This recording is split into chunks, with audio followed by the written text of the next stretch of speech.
નમસ્કાર, આપ જોઈ રહ્યા છો નેશન પ્લસ ન્યૂઝ। હું છું આપની સાથે હેતલ ભગત। છોટાઉદેપુર જિલ્લાના પાવી જેતપુર ખાતે ભારજ નદી ઉપર બ્રિજ અને ડાયવર્ઝન ધોવાઈ જવાને પરિણામે પાવી જેતપુર અને છોટાઉદેપુર તેમજ મધ્યપ્રદેશના નાગરિકોને બોડેલી અને વડોદરા જવા માટે 25 કિલોમીટરનો ફેરો કરવો પડી રહ્યો છે। ત્યારે નાગરિકો માટે એકમાત્ર રેલવે સેવા આશીર્વાદરૂપ બનતા હાલ વર્ષોથી ચાલતી ટ્રેનમાં છેલ્લા 8 દિવસથી ભારે ભીડ જોવા મળી રહી છે, જેને લઈને રેલવેની આવક પણ વધી છે। પાવી જેતપુર ને આજુબાજુની જનતાને સિહોદનો પુલ તૂટી ગયા પછી એટલી બધી તકલીફ પડે છે કે જેનો કોઈ હિસાબ નથી। અને હવે રેલવે સિર્ફ એક જ ઓપ્શન બાકી છે અને એના પણ પિલર 10-10, 12-12 ફૂટ ધોવાઈ ગયેલા છે। અગર જો રેલવે બંધ થઈ ગઈ તો પાવી જેતપુર ને આજુબાજુના લોકોને આમ કલારાણી ફરીને જાય તો 30-35 કિલોમીટર ફરીને જવું પડે અને આમ ગુટિયા ગંભીરપુરા થઈને જાય તો 40 કિલોમીટર ફરીને જવું પડે। આવી કન્ડિશનમાં કોઈ ઇમરજન્સી પોઝિશન આવી જાય દવાખાનાની તો માણસ શું કરશે, કેવી રીતે પહોંચશે ત્યાં? સસ્તા મોંઘાનો કોઈ સવાલ નથી, સવાલ છે સમયનો। સમય, સિર્ફ સમય બચાવવાનો છે। આમાં કોઈ સસ્તા મોંઘાનો કોઈ સવાલ નથી। અગર જો રેલવે બી બંધ થઈ ગઈ તો કોઈ ઓપ્શન જ નથી અહીંયાથી જવાનું।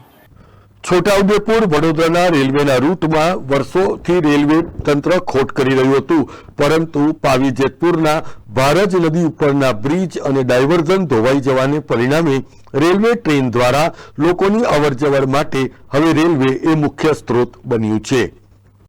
સિહોદનો ભારતનો જે બ્રિજ તૂટ્યો તેના કારણે પબ્લિકમાં જે જેતપુર પાવી ધંધા માટે નોકરિયાત માટે આવે છે તે લોકોને આવવા જવાની બહુ તકલીફ પડે છે। એટલે ઓલ્ટરનેટ વ્યવસ્થા કરી અને તાત્કાલિક ધોરણે કોઈ બીજી વ્યવસ્થા કરે તો જ લોકો ઉપયોગી કામ થઈ શકે એવું થઈ શકે છે।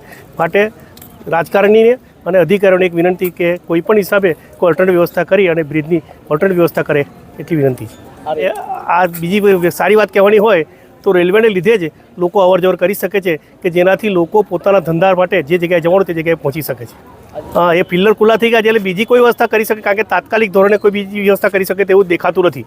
એટલે તાત્કાલિક ધોરણે એક વ્યવસ્થા એવી કરવી પડે કે લોકો પોતાની રીતે સારી રીતે હવે વ્યવસ્થિત રીતે પોતાના ધંધા માટે નોકરી માટે પોતાના સ્થળ પર જઈ શકે। વડોદરા અને મધ્યપ્રદેશને જોડતી જે રેલવે લાઇન છે તે આશીર્વાદરૂપ સાબિત થઈ છે। આપ જોઈ શકો છો આ પાવી જેતપુરનું રેલવે સ્ટેશન છે। જે રેલવે સ્ટેશન પહેલાં સુમસામ રહેતું હતું, પરંતુ જે પાવી જેતપુર પાસે જે નેશનલ હાઈવે 56 ઉપર જે ભારત નદી પરનો જે બ્રિજ ધોવાયો તેની બાજુમાં જે ડાયવર્ઝન છે તે પણ ધોવાયું અને બ્રિજ ધરાશાયી થયો। તેના માટે જે વાહન ચાલકોને તંત્ર દ્વારા જે ડાયવર્ઝન આપવામાં આવ્યું છે તે 35થી 40 કિલોમીટરનો જે વાહન ચાલકોને ફેરો લગાવવો પડતો હતો। હાલ તો જે વડોદરાથી મધ્યપ્રદેશને જે રેલવે લાઇન છે તે આશીર્વાદરૂપ સાબિત થઈ રહી છે। તે વાહન ચાલકો જે ડાયવર્ઝન આપવામાં આવ્યું છે તે ડાયવર્ઝન ઉપર ખાડા પડી જતા વાહન ચાલકો મુશ્કેલીમાં મુકાયા છે, જેને લઈને મુસાફરો હાલ તો રેલવે લાઇનનો ઉપયોગ કરી રહ્યા છે। પહેલાં જે રેલવે સ્ટેશનો છોટાઉદેપુર જિલ્લાના હતા તે સુમસામ હતા, પરંતુ જ્યારથી આ ભારત બ્રિજનો જે ધરાશાયી થયો ત્યારબાદ જે રેલવે લાઇન ઉપર ભીડ જામી છે। એટલે કે છોટાઉદેપુર અને મધ્યપ્રદેશને જે જોડતી રેલવે લાઇન છે તે હાલ તો આશીર્વાદરૂપ સાબિત થઈ છે।